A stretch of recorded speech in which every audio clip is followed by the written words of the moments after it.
एक हैंडसम और stylish actor जिसकी 6 फीट की हाइट है, अमिताभ बच्चन की तरह पर्सनैलिटी और जिन्होंने अपने लुक से बहुतों को अपना दीवाना बनाया है, जो देश के पहले मिस्टर इंडिया बने। लेकिन कहते हैं ना कि नसीब का लिखा बदलना बहुत मुश्किल होता है। ऐसा ही कुछ पहले मिस्टर इंडिया बने एक्टर दीपक पराशर के साथ भी हुआ। एक हादसे ने जैसे उनकी जिंदगी पूरी तरह से पलट कर रख दी। पत्नी अपनी 5 महीने की बेटी को लेकर घर छोड़ के चली गई और फिल्मी करियर भी बर्बाद हो गया था। क्या आप जानते हैं कि इन्होंने खुद स्वीकार किया था कि वे एक समलैंगिक है? देश के पहले मिस्टर इंडिया दीपक पराशर की कहानी को शायद ही आप जानते होंगे। मिस्टर दिल्ली से मिस्टर इंडिया बने। फिल्मों में जीनत अमान के साथ काम किया, लेकिन फिर कुछ ऐसा हुआ जिसकी उम्मीद उन्होंने नहीं की थी। सालों बाद उन्होंने ये कहकर लोगों को चौंका दिया था कि मैं समलैंगिक हूँ। 80 के दशक में फिल्मों में अपने दमदार अभिनय से अपनी खास पहचान बनाने वाले दीपक पराशर की कहानी बहुत फिल्मी है। 2 अप्रैल 1952 में पुणे में जन्मे दीपक के पिता आर्मी में थे और माँ हाउसवाइफ थी।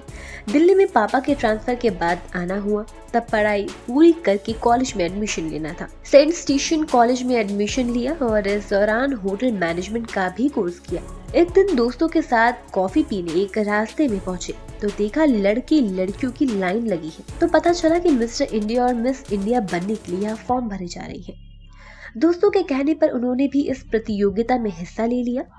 दोस्तों ने आनन फानन में कपड़े अरेंज किया और दीपक पराशर रैप वॉक से लेकर सवाल जवाब तक के सारे राउंड पास करते चले गए।